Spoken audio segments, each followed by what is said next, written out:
वृंदा देवी की जय, तुलसी महारानी की जय, भक्ति प्रदायिनी देवी की जय। हरे कृष्ण। Thank you. जिस तरीके से तुलसी महारानी को दीप दिखाना, उनकी परिक्रमा करना, फूल से जो हम करते हैं, हम जो अगरबत्ती से धूप दीप पुष्प से जो हम आरती करते हैं, जो हम परिक्रमा करते हैं, जो हमको प्रणाम करते हैं, जो हमको बाउ डाउन करते हैं, जो षष्टांग हम पंचांग प्रणाम करते हैं, इन सब से तो बहुत अच्छा होता ही है। परंतु सिर्फ तुलसी महारानी को निहारने से, उनको अप्रिशिएट करने से भी बहुत पुण्य की प्राप्ति होती है। ये बहुत भक्ति को बढ़ाती है। और ये सारे जो ये कर्म नहीं है, ये भक्ति है। तो उनको तुलसी महारानी को निहारना भी उतना ही सुंदर है। क्यों सुंदर है? क्योंकि वो हमारी भक्ति को बढ़ाता है। क्यों? क्योंकि तुलसी जो है वो कृष्ण प्रेयसी है। ठीक है। Hare Krishna. Thank you so much ma'am. Thank you so much. Let's move forward with the other service which is Bhagavad Gita shloka reading of your choice with the theme also. Hare Krishna.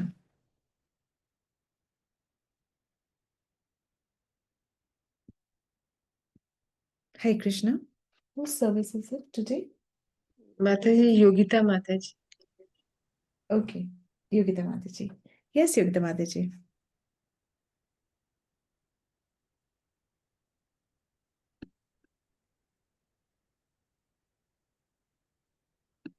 Is she not around? Yogita माता जी, आज आपकी service है Bhagavad Gita shloka of your choice पढ़ने की। माता जी please unmute yourself. माता जी मैं आज रेडी नहीं हूँ। ठीक है माता, कोई not problem. Then just will move forward with the other service. Let's begin with Shrimad Bhagavatam reading and understanding. आप सभी भक्तजन जो कि मॉर्निंग मंगल में जुड़ते हैं, उन सभी के श्री चरणों में सादर प्रणाम। Hare Krishna. Let's move with the prayer service. Yes माता जी।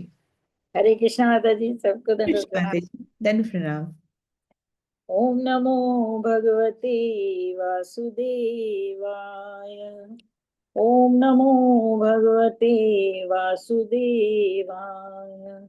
ओम नमो भगवते वासुदेवाय। नारायणं नमस्कृत्यं नरं चैव नरोत्तमं देवीं सरस्वतीं व्यासं ततो जयमुदीरयेत्। नष्टप्रायेषु भद्रेषु नित्यं भगवत् सेवया भगवत उत्तम श्लोके भक्तिर्भवति नैष्टिकी। कृष्णाय वासुदेवाय देवकी नंदनाय च नंद गोप कुमाराय गोविंदाय नमो नमः। थैंक यू माता जी, थैंक यू फॉर सेवा। थैंक यू कृष्णा, आप सबको thank you. Hare Krishna. Thank you, Aditi. Thank you so much. Let's begin with Shloka 17 today. So, Canto 1, Chapter 12, Shloka 17. Actually, Bhagavad Gita और या भागवतम हमें कुछ भी हमें 1 hour ऑफ रीडिंग हमें ज़रूर देनी चाहिए। एंड आप दे सकते हैं तो ये आपकी भक्ति को बढ़ाता है। ये कोई कर्मकांड नहीं है कि आपने किया तो आपका प्रमोशन हो जाएगा, जॉब लग जाएगी या कुछ लॉटरी लग जाएगी, समाज में प्रतिष्ठा बढ़ जाएगी। इन सब के लिए नहीं, परंतु ये आपकी भक्ति को और आगे बढ़ाती है, आपकी श्रद्धा को और निष्ठा को और आगे बढ़ाती है। तो it's very very nice and आप लोग सब करते भी हैं, तो it's very very good. 17 shloka में आते, तस्मान् नाम्ना विष्णुरात इति लोके भविष्यति न संदेहो महाभागा महाभागवतो महान्। तस्मान् नाम्ना विष्णुराता इति लोके भविष्यति न संदेहो महाभागा महाभागवतो महान्।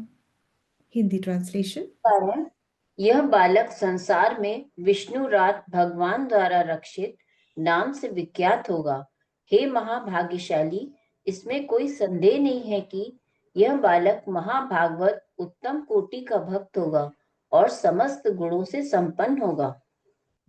नाइस वर्ड्स ना। अगर बच्चे का जन्म होता है और उससे जो संबंधित लोग हैं, उनको ये सुनने को मिल रहा है कि ये तो महाभागवत होने वाला है, ये तो महान गुणों से संपन्न होने वाला है, और ये सब सुनने को मिले तो कितना अच्छा लगता है ना। सुनने में कितना अच्छा लगता है। ऐसा ही अच्छा वहां पर जो युधिष्ठिर महाराज जो सब बैठे थे उनको भी उतना ही अच्छा लग रहा था जब वो सुन रहे थे। ये किसके बारे में बात हो रही है? ये बात किसके बारे में हो रही है? परीक्षित महाराज के बारे में। परीक्षित परीक्षित के बारे में महाराज। बिल्कुल ये बात हो रही है। एक्चुअली में ये थोड़ा सा स्टोरी डाइवर्ट हो गई थी। परीक्षित महाराज की हो गया, फिर उसके बाद कृष्ण की बात हो गई, फिर कृष्ण द्वारका पहुंच गए, यहाँ से हस्तिनापुर से चले गए, द्वारका पहुंच गए, वहां पे कैसे रिएक्शन था। तो ये वापस से थोड़ा सा डाइवर्ट हो गई थी कहानी। तो फिर जो वहां पे जो सुन रहे थे तो उन्होंने बोला कि अच्छा वापस से परीक्षित महाराज के पास आते हैं, तो उनके बारे में और बताइए, क्यों जानना चाहते हैं उनके बारे में? क्योंकि वो पहले से प्रिडिक्शन है कि वो महाभागवत है, वो सर्व इतने महागुणों से वो संपन्न है, इसलिए उनके बारे में और बताइए। तो कहानी थोड़ी आगे चली गई, फिर वापस खींच करके इसको पीछे लेकर के आए हैं और अब ये वाली बात हो रही है। तो यहाँ पर बता रहे हैं कि एक्चुअली में जो भगवान को समझने की कोशिश कर रहा है सिर्फ वो ही शांत है, काम है। CALM, काम, वो ही शांत है। और जिसके पास शांति है उसी के पास सुख भी है, क्योंकि बिना शांति के सुख नहीं है। तो पूरा क्रक्स ऑफ द मैटर ये आ जाता है कि जो भगवान को समझने की कोशिश कर रहा है उसी के पास शांति है, और जो शांत है वो ही सुख है, वो ही सुखी है। तो ऐसा ऐसे क्यों कि जो शांत है वो ही सुख है? ऐसा क्यों? ऐसा इसलिए क्योंकि कोई भी चीज को समझने के लिए हमें 3 स्टेप्स लगते हैं। वो 3 स्टेप्स क्या है? सबसे पहले हम संबंध बनाते हैं, फिर क्या करते हैं? फिर हम अभिधेय करते हैं, प्रोसेस, और फिर उसका प्रयोजन, मतलब ये सब करने का प्रयोजन क्या है? कोई भी चीज है, जैसे हमने कोई गाड़ी भी देख ली सड़क पे गुजरते हुए और वो गाड़ी हमें लेने की इच्छा हो गई, तो हमारा पहले संबंध बनता है कि मेरे पास भी ये गाड़ी हो।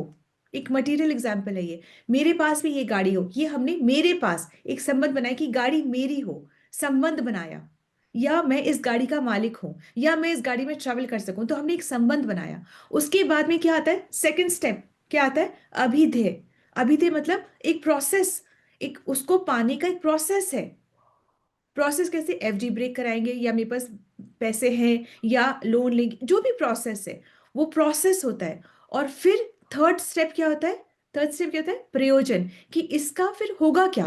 भाई गाड़ी आ जाएगी तो होगा क्या? गाड़ी आ जाएगी तो गाड़ी में हम जल्दी से अपने ऑफिस पहुंच सकते हैं, कंफर्टेबली पहुंच सकते हैं, या गाड़ी खड़ी रहेगी तो हमारा रुतबा रहेगा, कुछ भी, कोई भी प्रयोजन हो सकता है। हर चीज का पहले संबंध होता है, फिर अभिधेय होता है, और फिर प्रयोजन होता है। हर चीज में ये होता है। तो ऐसे ही जब हम भगवान को जानने का प्रयास करते हैं तो एक संबंध बनाते हैं। संबंध क्या बनाते हैं? कि मैं भगवान का अंश हूं और भगवान पूर्ण है। ये हमारा संबंध, हमारा भगवान से संबंध हो गया कि मैं भगवान का अंश हूं, और जब मैं अंश हूं तो अंश का ये कर्तव्य है कि वो पूर्ण की सेवा में रहे। भाई कुछ भी अंश है, ये अंश का कर्तव्य क्या है? कि इस पूर्ण की सेवा में रहे। अलग रहना चाहेगा तो इसका कुछ नहीं हो सकता। सेवा में रहेगा, इसके हाथ की सेवा में रहेगा, तो इसका पालन पोषण अपने आप से होता है। तो हर जो अंश है उसका रिस्पॉन्सिबिलिटी है कि वो पूर्ण की सेवा में रहे।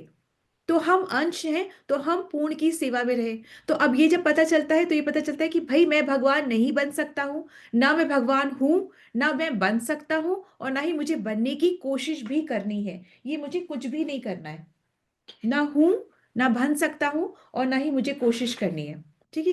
तो मैं क्या हूं? मैं भगवान का अंश हूं। मुझे क्या करना है? भगवान की सेवा करनी है। तो इस संबंध बनाने से एक ही बेनिफिट होता है, नंबर 1। नंबर 2, अभिधेय। अभिधेय मतलब क्या? इस संबंध को मुझे कैसे निभाना है, कैसे जीना है इस संबंध को। हर एक संबंध को जीने का एक दायरा होता है ना, तो इस संबंध को कैसे जीना है? सिर्फ और सिर्फ भक्ति से, सिर्फ और सिर्फ सेवा से, और सिर्फ साधना से। हमें भक्ति करनी है, हमें सेवा करनी है, और हमें साधना करनी है। इसका प्रयोजन क्या होगा? इसका एंड रिजल्ट क्या होगा? इसका पर्पस क्या है? ये सब करने का पर्पस क्या है? पर्पस ये है कि हमारा अंतिम लक्ष्य क्या होना चाहिए? ये होना चाहिए कि हमें भगवत प्रेम प्राप्त हो, जिससे कि हम भगवत सेवा में शामिल हो सके, इंक्लूड हो सके। Is that okay? कोई भी, क्या 3 स्टेप्स है किसी के लिए, किसी को भी जानने के लिए, समझने के लिए भी? ये 3 स्टेप्स है। पहले संबंध, सेकंड अभिधेय, थर्ड प्रयोजन।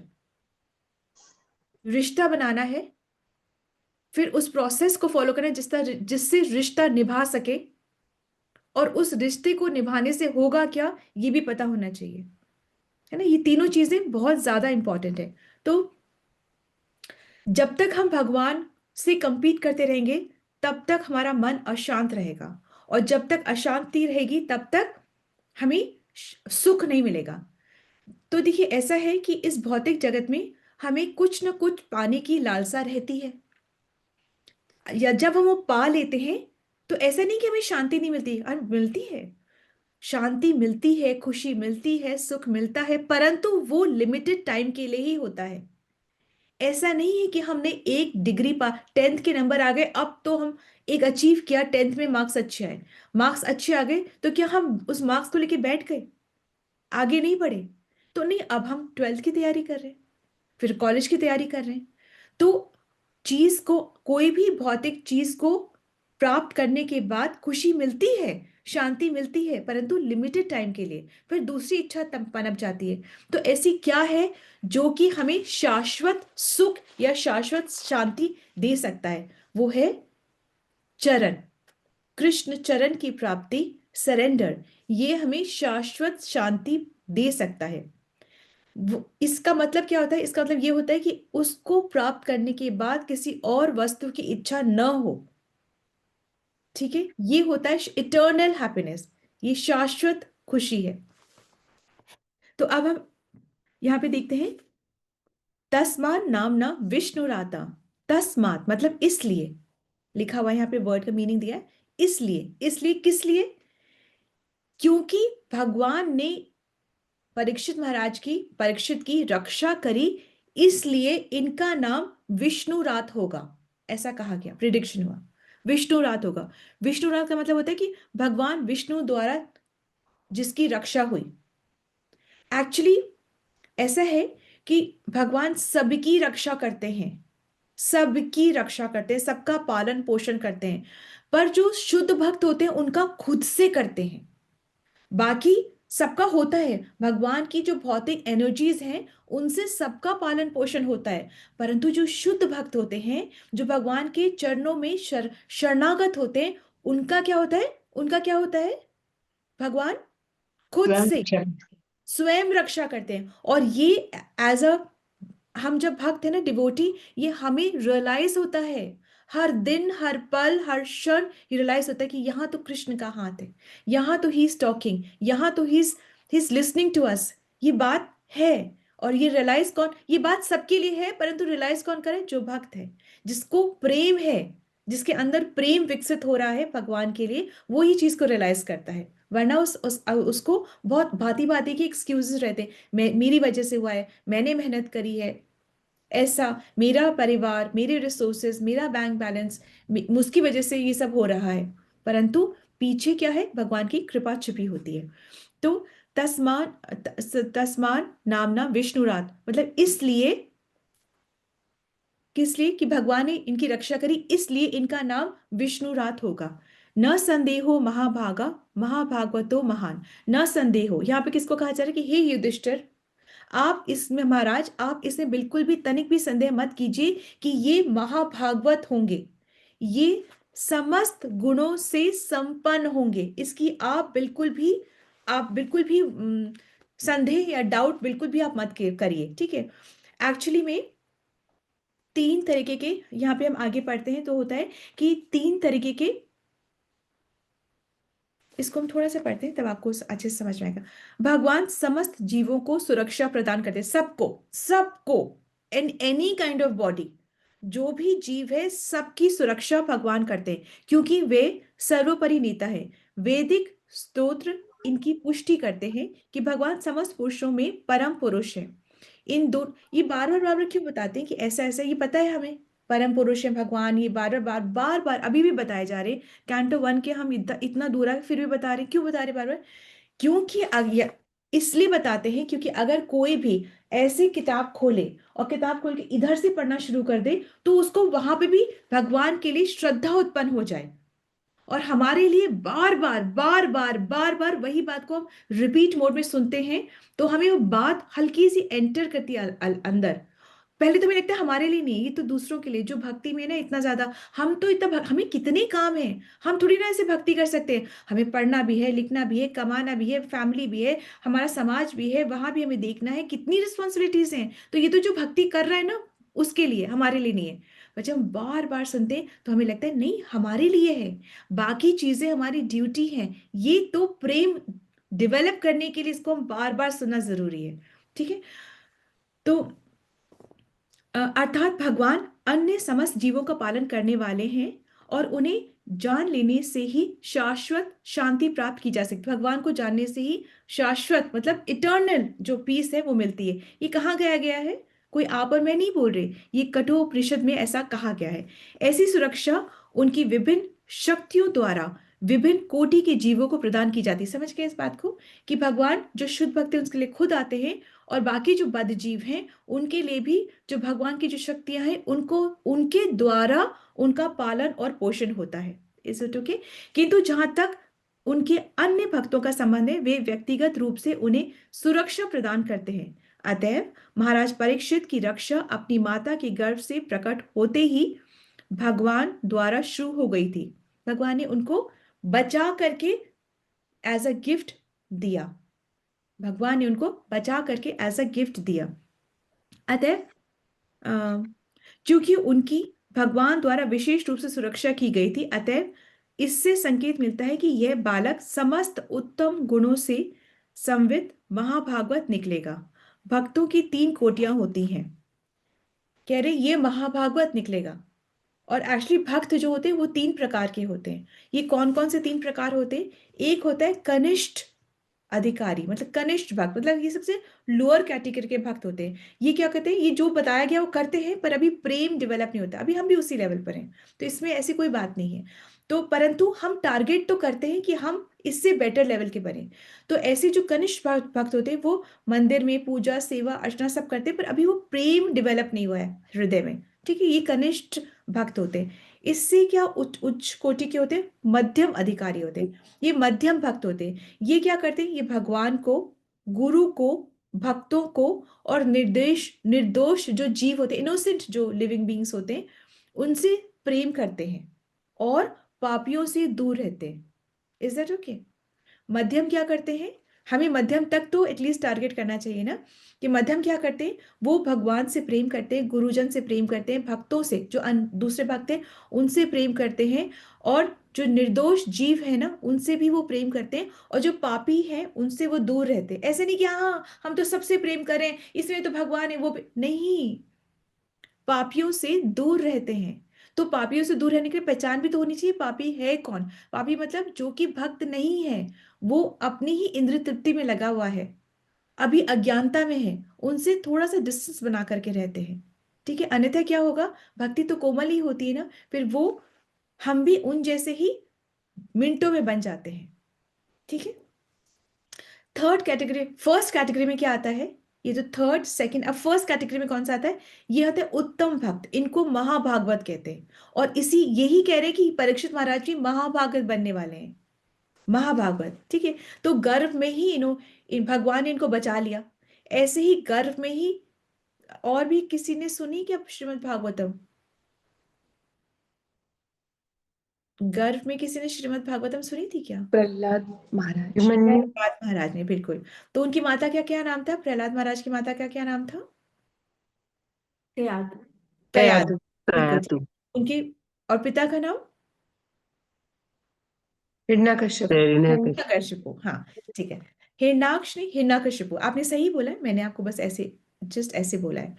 महाभागवत की एक्चुअली में क्या क्वालिटीज होती हैं, कि वो वाणी भगवत रस से भरी होती है, उनकी जो वाणी होती है वो भगवत रस से भरी होती है। फिर क्या, वो जहां भी जाते हैं वहां का जो एनवायरमेंट होता है ना, वो बहुत ही पॉजिटिव और स्पिरिचुअल बना देते हैं। ठीक है, हर परिस्थिति को, उनके साथ जो भी कुछ हो रहा है वो उसको भगवान की लीला मानकर स्वीकार करते हैं, वो उसको भगवान की लीला मान के स्वीकार करते हैं, किसी का अपमान नहीं करते हैं।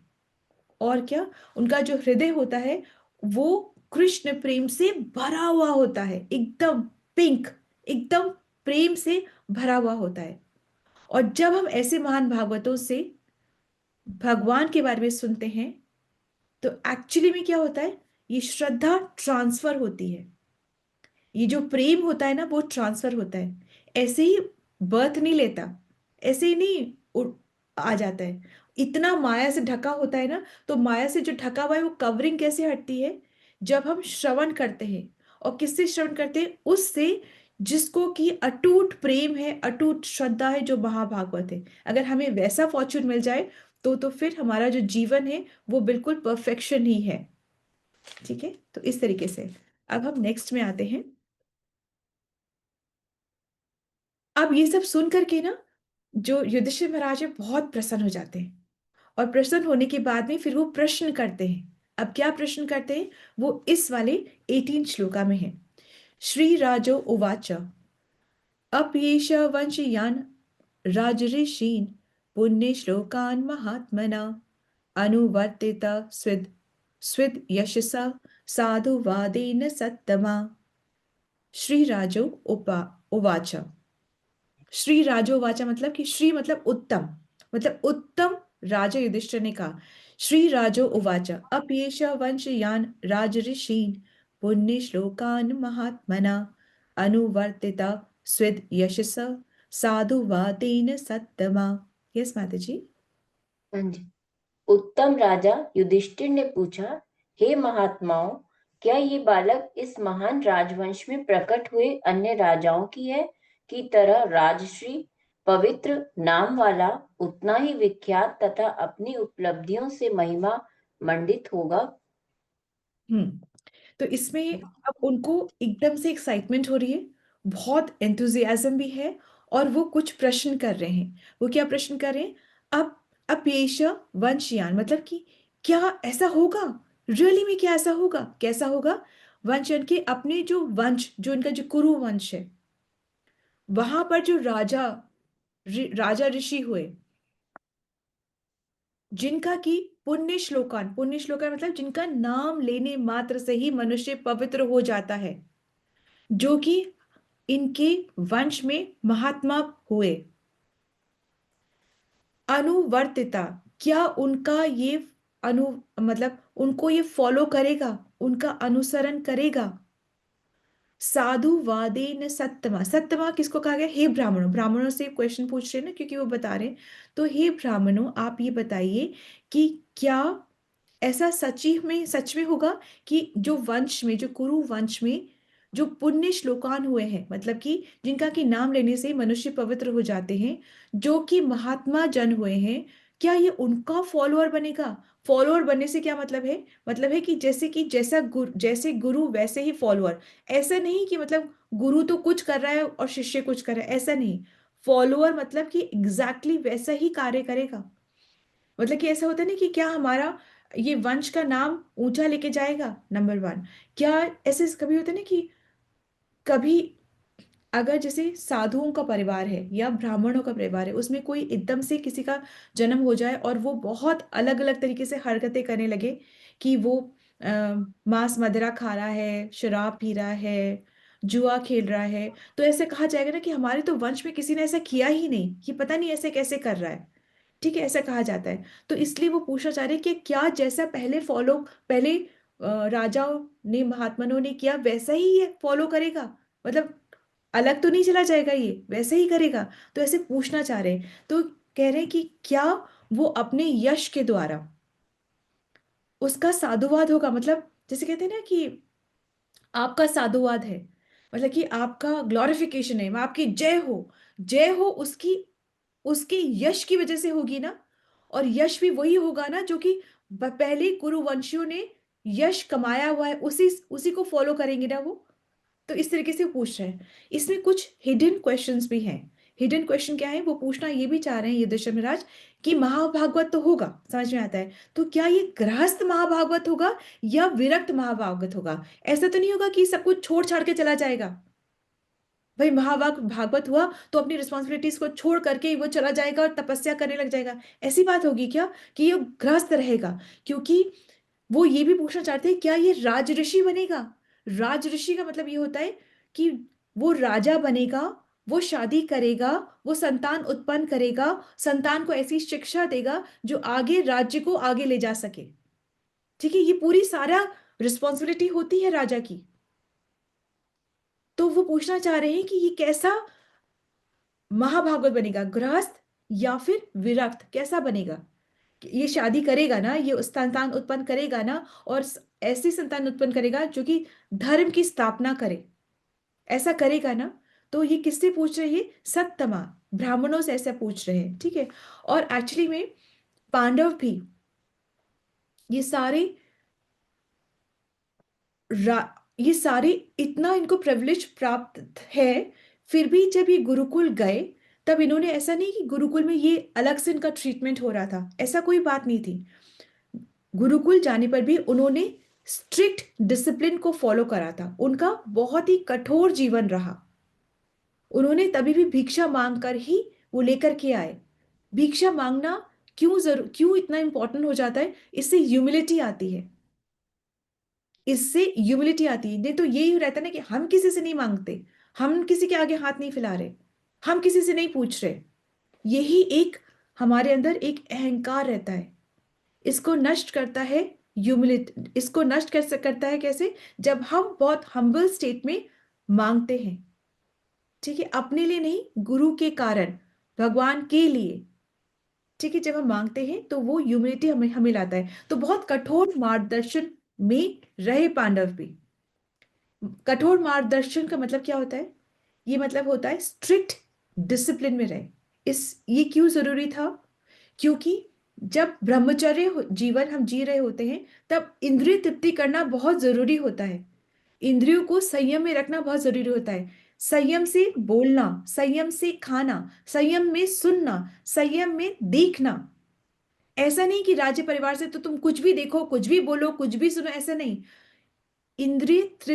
इंद्रिय को संयम में करके तब जीवन को जीना, ये ब्रह्मचर्य में अनिवार्य है। जब हम स्टूडेंट लाइफ में हैं तो ये बहुत ज्यादा अनिवार्य है। ठीक है, तो अब इससे जब इतनी स्ट्रिक्ट ट्रेनिंग होती है, तब जब ये राजा बनते हैं तब ऐसा नहीं कि ओहो अब तो हम राजा बन गए, अब तो हम सारा भोग करेंगे, क्योंकि सब कुछ तो हमारे लिए ही है, तो हम सब कुछ भोग करेंगे। जब ट्रेनिंग इतनी स्ट्रिक्ट हो गई है स्टूडेंट लाइफ में, तब जब ये राजा बनते हैं तभी भी इनको पता होता है कि किस तरीके से हमारा मनुष्य जीवन का उद्देश्य क्या है।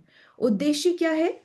कि अपने रिस्पॉन्सिबिलिटीज को निभाते हुए मृत्यु को याद रखना है, अपने कर्तव्य को निभाते हुए मृत्यु को लांघ करके भगवत प्राप्ति करनी है। ठीक है, इस चक्कर में हमें नहीं उलझना है। यही मानव जीवन का उद्देश्य है। ये कैसे पॉसिबल होता है? ये तभी पॉसिबल होता है जबकि कठोर मार्गदर्शन में रहते हैं, गुरु की शेल्टर में रहते हैं, तब ये पॉसिबल हो पाता है। ठीक है, और कठोर मार्गदर्शन मतलब कि धर्म के अनुसार ही ट्रेनिंग हो, धर्म के अनुसार ही ट्रेनिंग हो। धर्म को पहचानेंगे कैसे? धर्म को हर कोई देख नहीं पा सकता। सब कोई दृष्टि प्राप्त नहीं है कि वो धर्म देख सके। पर धर्म कौन देख सकता है? जिसका हृदय शुद्ध हो। तो ये सब इतना प्रोसेस जरूरी होता है एक राजा बनने के पहले। थोड़ा सा भी धर्म के बारे में पता चलता है ना तो हम वहां बढ़ना चाहते हैं, पर एक्चुअली पता तो चले। जानबूझ के गलत कोई नहीं करना चाहता, पर गलत ये है इसका पता तो चले। अशोक द ग्रेट, जब उनको धर्म के बारे में थोड़ा सा पता चला था तो वो सब कुछ छोड़ करके उन्होंने वो बौद्ध धर्म को अपनाया और उसी का प्रचार प्रसार उन्होंने किया। ठीक है, यदि राजा जो है वो डिसिप्लिन होता है तो क्या होता है? ये होता है कि जो ब्राह्मण जो होते हैं ना, उनको मोटिवेशन मिलता है, प्रोत्साहन मिलता है कि और वो वेदों का पठन पाठन करें और प्रजा को भी वही बताएं, वही सिखाएं। यदि से अगर हमारे सपोजिंग से हमारे जो अभी कर्ता धर्ता हैं, अभी जो राजा है, यदि वो चाहें तो भगवत गीता को क्या सिलेबस में नहीं जोड़ सकते? यदि वो चाहे तो क्या कार्तिक में सबके लिए अनिवार्य नहीं कर सकते कि दीपदान किया जाए? क्या वो स्कूल में इंट्रोड्यूस नहीं कर सकते? क्या वो शराब को बंद नहीं कर सकते समाज से? क्या वो नहीं कर सकते? लॉकडाउन में भी तो सबको घर में ही बंद कर दिया था ना, तो क्या एक शराब को वो बंद नहीं कर सकते? ये सब तब होता है जब राजा खुद जो होता है वो इन क्वालिटीज को, वो धर्म का दर्शन कर पा सकता है।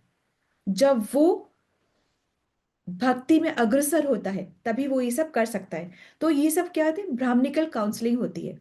ये जब काउंसलिंग, ब्राह्मणिकल काउंसलिंग होती है तो समाज जो है वो श्रेष्ठ अवस्था में रहता है। ठीक है। तो राजा युधिष्ठिर के जो हिडन कंसर्न्स थे वो क्या थे? पहला ये कंसर्न था कि वो भागवत महाभागवत तो बनेगा, पर वो क्या, वो विरक्त महाभागवत बनेगा या फिर वो गृहस्थ का महाभागवत बनेगा? और क्या था कि क्या ये राजऋषि बनेगा? राजऋषि मतलब कि क्या ये शादी करके संतान उत्पन्न करके धर्म का दर्शन करेगा, धर्म की स्थापना करेगा? फिर क्या है कि क्या ये प्रजा को सुखी रख पाएगा? मतलब सिर्फ अपने लिए नहीं, वो प्रजा के लिए भी श्रेष्ठ होना चाहिए। क्या वो प्रजा को सुखी रख पाएगा? क्योंकि अगर ब्राह्मण नहीं होंगे, प्रजा सही दृष्टि उसमें, प्रजा सुखी, सिर्फ पैसा कमाने की बुद्धि आपको सुखी नहीं कर सकती है। सिर्फ पैसा कैसा कमाया जाए, प्रजा को खाली यही बुद्धि हो तो फिर समाज सुखी नहीं रह सकता। क्योंकि जो भक्ति कर रहा है उसको भी वो लोग डिसवेट ही करेंगे, मतलब कि उसको डीमोटिवेट ही करेंगे कि ये क्या लगा रखा है दिन भर भक्ति, सुबह सुबह क्या तुम उठ के बैठ जाते हो, 8 घंटा सोना चाहिए। तो जो सिर्फ पैसा कमाने में बुद्धि चला रहे हैं, फिर वो दूसरों को भी हताश करेंगे, उनके लिए भी वो यही कहेंगे कि आपको ऐसे करने की कोई जरूरत नहीं है, उनको भी वो मना करेंगे।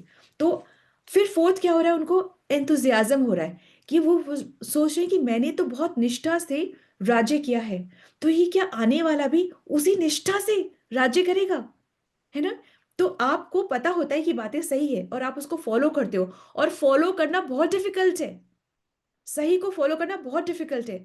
और जब ऐसा पता चलता है कि आने वाला जो है वो भी ऐसे ही फॉलो करेगा, इवन इफ, जैसे कि योगिता माता जी, like you got your son married, and जब आप देखती हैं कि आपके जो पुत्र वधु जो है वो भी तुलसी की वैसी ही सेवा करी, डेकोरेट करी, तो आपको कितना अच्छा और एंथुजियाज्म आता है ना कि आप बिल्कुल राइट हैंड्स में है ना? इस तरीके से राजा युधिष्ठिर जो है उनको भी लग रहा है कि क्या वे उन राइट चीजों को ये भी फॉलो करेगा, ऐसे करके वो बहुत ज्यादा अंदर से वो खुश हो रहे हैं। ठीक है, क्विकली हम 19 पे भी चले जाते हैं, थोड़ा सा हम पढ़ेंगे जितना भी हो सकता है।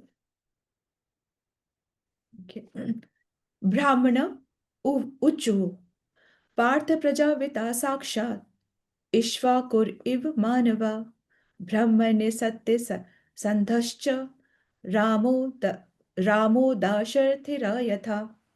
ब्राह्मण उच्चुः पार्थ प्रजाविता साक्षात् इक्ष्वाकुर इव मानव ब्रह्मण्य सत्य संधश्च रामो दशरथिर्यथा। यस माता जी। विद्वान ब्राह्मणों ने कहा, हे पृथा पुत्र, ये बालक मनुपुत्र राजा इक्ष्वाकु की ही तरह समस्त जीवों का पालन करने वाला होगा, और जहाँ तक ब्राह्मणीय सिद्धांतों के पालन की बात है, विशेष रूप से अपने वचन का पालन करने में ये महाराज दशरथ के पुत्र भगवान श्री राम जैसा दृढ़ प्रतिज्ञ होगा। ओके माता जी, थैंक यू। सो ब्राह्मणों ने कहा, क्या कहा? पार्थ। यहाँ पार्थ किसको कह रहे हैं? यहाँ पे पार्थ किसको कहा जा रहा है? युधिष्ठिर। बिल्कुल, देखिए बहुत सुंदर है, वेरी इंटेलिजेंट, क्योंकि अदरवाइज पार्थ हम अर्जुन अर्जुन अर्जुन कह रहे हैं, पर यहाँ पर पार्थ कहा जा रहा है महाराज युधिष्ठिर को। ठीक है, तो महाराज युधिष्ठिर को कहा जा रहा है कि प्रजाविता, वो कि वो प्रजा का पालन करने वाला होगा, प्रजा की रक्षा करने वाला होगा। इक्ष्वाकुर इव मानवा, मतलब मनुपुत्र जो इक्ष्वाकु हैं उनके समान ये होगा। अभी इक्ष्वाकु के समान क्यों बोल रहे हैं? इक्ष्वाकु इतने कितने बड़े हो गए कि इतना समान बोल रहे हैं? क्योंकि इक्ष्वाकु जो हैं वो मनुपुत्र हैं। ठीक है, और एक मनवंतर 71 चतुर्युग, चतुर्युग जितना होता है, तो जो इतने समय से है, जिसके पास इतनी क्वालिटीज है, उसका पुत्र कैसा? तो कहा जा रहा है कि उसके समान ये होगा।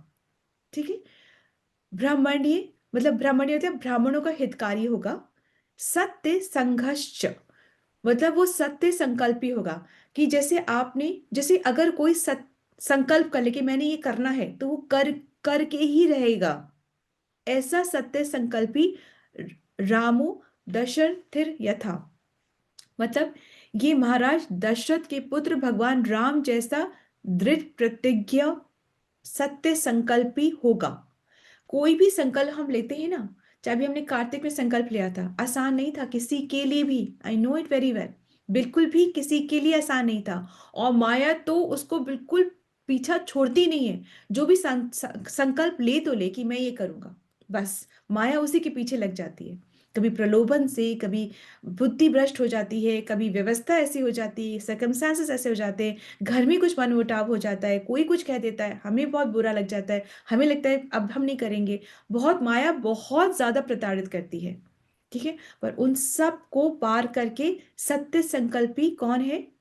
जैसे कि भगवान राम है दशरथ के पुत्र, वैसा ही कहा जा रहा है ये परीक्षित भी वैसा ही होगा। तो 3 क्वालिटीज बता रहे हैं कि कैसा होगा। ब्राह्मण लोग 3 क्वालिटीज बता रहे हैं। एक क्वालिटी क्या बता रहे हैं कि प्रजाविता, मतलब प्रजा का पालन करेगा, ये प्रजा सुखी रहेगी, प्रजा सुखी रहेगी, इसके अध्यक्षता में प्रजा सुखी रहेगी। ब्राह्मण ने मतलब ब्राह्मणों के अनुकूल रहेगा, जिससे ब्राह्मण भी अपनी सेवा, अपना जो पठन पाठन है वो सब कर सके, समाज को वो राइट डायरेक्शन में डायरेक्ट कर सके, ठीक है। ब्राह्मण अगर होते हैं तो वो समाज को बताते हैं कि ऐसा करो, वैसा करो, ये करो, वो करो, तो बताते हैं समाज को, और खुद की लाइफ भी एग्जाम्पलरी जीते हैं। तो ब्राह्मणों का समाज में होना बहुत जरूरी होता है, ये श्रेष्ठ होते हैं, ठीक है। सत्य संघर्ष मतलब जो वो संकल्प लेगा वो राजा दशरथ के पुत्र राम के जैसे वो उसको पूरा करेगा ही करेगा।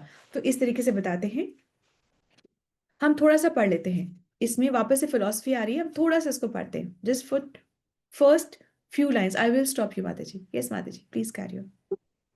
प्रज्ञा का अर्थ है प्रजा माता इस जी, भौ- प्रजा, ये प्रजा है, प्रजा। प्रजा प्रजा सॉरी जो प्रजा का जन्म अर्थ लेता है। है, हाँ, जो भी जन्म लेता है वो प्रजा होती है, जो भी जन्म ले रहा है वो प्रजा है। तो ऐसे नहीं कि हम खाली मनुष्यों की सेवा करेंगे और बाकियों को मार मार के खाएंगे, ऐसे नहीं। राजा यानी कि जिसने भी जन्म लिया है वो बन गई प्रजा, और राजा को प्रजा की सुरक्षा देखना है। सुरक्षा देखना है मतलब ये देखना है कि वो अपना लिविंग भी कमा सके और वो भक्ति भी कर सके, दोनों चीज देखनी है। सिर्फ बुद्धि को पैसा कैसे कमाना है उसमें नहीं लगाना है, भक्ति भी करना है, ये भी देख सके, तभी राज्य जो है, राजा जो है वो ठीक से एडमिनिस्ट्रेटर या एडमिनिस्ट्रेट कर पाता है, ठीक है। यस माता जी, प्रजा। हाँ जी। प्रजा का अर्थ है इस भौतिक जगत में जन्म लेने वाला जीव। वास्तव में जीव का ना तो जन्म होता है न मृत्यु होती है, लेकिन श्री भगवान की सेवा से विलग होने एवं भौतिक प्रकृति पर प्रभुत्व जताने की इच्छा के फलस्वरूप उसे अपनी भौतिक इच्छाओं की तुष्टि के लिए उपयुक्त शरीर प्रदान किया जाता है। ऐसा होने से वह जीव भौतिक प्रकृति के नियमों द्वारा बद्ध हो जाता है और उसका भौतिक शरीर उसके कर्म के अनुसार बदलता रहता है। इस ठीक है प्रकार मैडम, जीव की ठीक है माता जी। तो ये शरीर मिलता क्यों है, क्यों मिलता है ये शरीर, क्यों मिला ये शरीर हमें? क्योंकि हम भोगना चाहते थे। बिना शरीर के कैसे भोग सकते? बिना शरीर के हम भोगेंगे कैसे? भाई सिर्फ आत्मा तो भोग नहीं सकती, उसको शरीर चाहिए भोगने के लिए। तो आत्मा को जब इच्छा होती है कि मुझे भोगना है, तो उसको यथा कर्म के अनुसार उसको वो शरीर मिलता है, और फिर वो शरीर बदलता रहता है और भोगता रहता है, शरीर बदलता रहता है और भोगता रहता है। और फिर तो एक्चुअली में कर्मों से वो अपना शरीर भोगता है।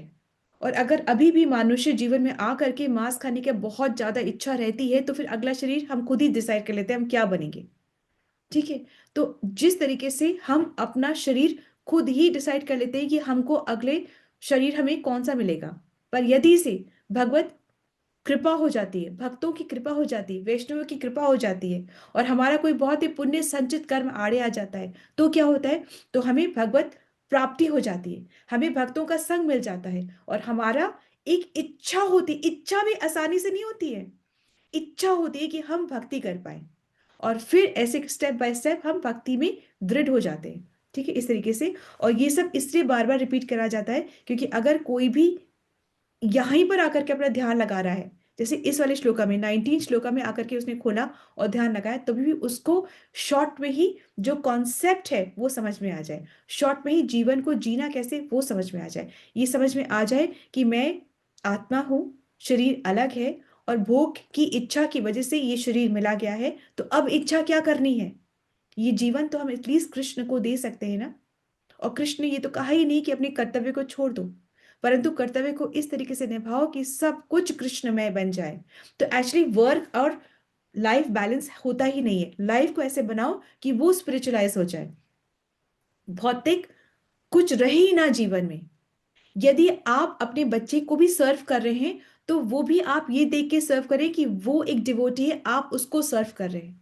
किसी और को भी सर्व करें तो ये देख के करें कि इसमें ये भी भगवान का अंश है, और ये भावना को ध्यान में रखते हुए उसको सर्व करें। दैट इज इट, इतना से ही करना है।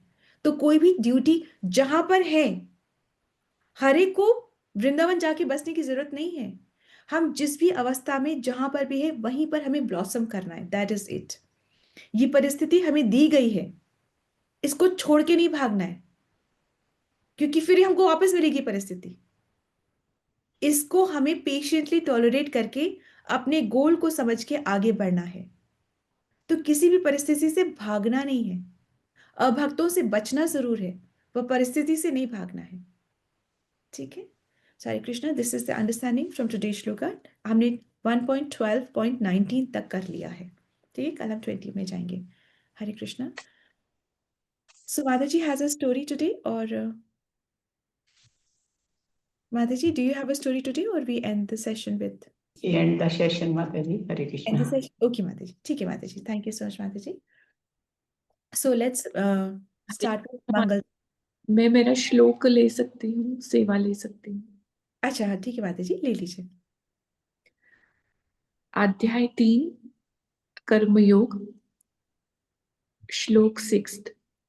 कर्मेन्द्रियाणि संयम्य य आस्ते मनसा स्मरन् इंद्रियार्थन् विमूढात्मा मिथ्याचारः स उच्यते। जो कर्मेंद्रियों को वश में तो करता है, किंतु जिसका मन इंद्रिय विषयों का चिंतन करता रहता है, वह निश्चित रूप से स्वयं को धोखा देता है और मिथ्याचारी कहलाता है। इसका तात्पर्य है कि ऐसे धूर्त का चित्त सदैव अशुद्ध रहता है। ओके, ठीक है माताजी। Thank you so much. Thank you माताजी। लेट्स मूव विथ मंगल ध्वनि। हरे कृष्णा, सबको दंडवत प्रणाम। जय ओम विष्णु पदाय डिवाइन ग्रेस एसी भक्ति वेदांत स्वामी श्रीला प्रभुपाद की जय। नामाचार्य भक्ति सिद्धांत सरस्वती ठाकुर को स्वामी महाराज की जय। अनंत कोटि वैष्णव वृंद की जय। नामाचार्य श्रीला हरिदास ठाकुर की जय। श्री श्री राधा माधव की जय। श्री पंच तत्व की जय। श्री जगन्नाथ सुभद्रा बलदेव की जय। श्री प्रहलाद नरसिंह भगवान की जय। श्री तुलसी महारानी की जय। श्री पतित पावन गौर निताय की जय। श्री गौर निताय प्रेमानंद हरि हरि बोल। All glories to assembled devotees, Hare Krishna. All glories to Guru and Gauranga, Hare Krishna.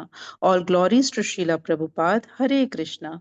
प्रेम से कहो श्री कृष्ण चैतन्य प्रभु नित्यानंदा श्री अद्वैत गदाधर शिवसादि गौर भक्त वृंदा की जय। राधा कृष्ण गोप गोपीनाथ राधा कुंड श्याम कुंड गिरी गोवर्धन ब्रिज भूमि वृंदावन धाम चंद्र उदय मायापुर नवदीप धाम की जय। राम सीता लक्ष्मण हनुमान की जय।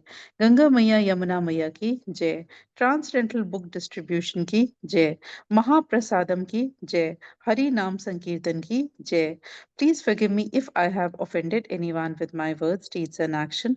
Vancha kaltarubhecha kripa sindhuja evacha patitnam pavne bhayo vaishnavo namo namah. Hare Krishna. Thank you so much for the service. Have a blessed day, everyone, and wish you all a happy Ekadashi. Hare Krishna, happy Kadashi. Let's all join our hands and pray to Krishna and seek his blessing so that we can all become sincere devotees and do our chanting offenselessly. Hare Krishna. Let's all join our hands and pray to Krishna and seek his blessings to bless all those who are suffering from any kind of ailments to recover faster. Hare Krishna. Let's all join our hands and pray to Krishna and seek his blessings for this for spiritual strength that we need for our advancement. Hare Krishna, Krishna Krishna, Hare Hare. Hare Rama, Rama Rama, Hare Hare Krishna. That Ram. Thank you so much for your presence and your participation. Krishna willingly, we will meet tomorrow. Hare Krishna. हरे कृष्णा माता जी आज मेरी grand daughter क्रियांशा का first birthday है। Oh, very nice, Mataji. First birthday. Hare Krishna, Mataji. And she is क्रियांशा Kriyansha.